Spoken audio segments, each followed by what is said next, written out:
தமிழகம் எங்கும் கிளைகள் கொண்ட Annamalai institute of hotel management and hospital management படிப்பில் சேர்வதற்கான அட்மிஷன் நடைபெறுகிறது. பாஜகவின் கொள்கை பிடிக்காததால் தாவேகாவில் இணைந்துள்ளதாக முன்னாள் பாஜக மாவட்ட செயலாளர் போலீஸ் சேகர் தெரிவித்துள்ளார். விழுப்புரம் மாவட்ட முன்னாள் பாஜக மாவட்ட செயலாளர் போலீஸ் சேகர் என்பவர் தனது ஆதரவாளர்களுடன் தமிழக வெற்றிக் கழகத்தில் இணைந்தார்.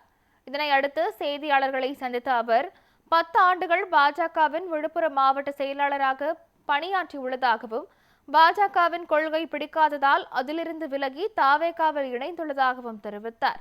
மேலும் தமிழக வெற்றிக் கழகம் 2026 வெற்றி பெற்று விஜய் முதல்வராவது உறுதி என்றும் அவர் கூறினார். 10 ஆண்டு காலம் அதில் பணியாற்றினேன்.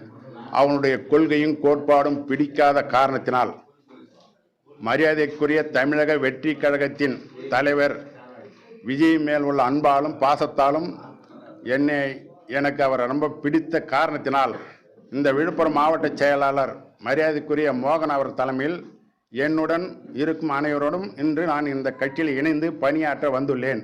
இந்த தமிழக வெற்றி கழகம் சீரும் சிறப்புடன் 2026 கண்டிப்பாக சொல்லுகின்றேன், 2026 தமிழக வெற்றி கழகம் ஜெயிக்க போவது உறுதி.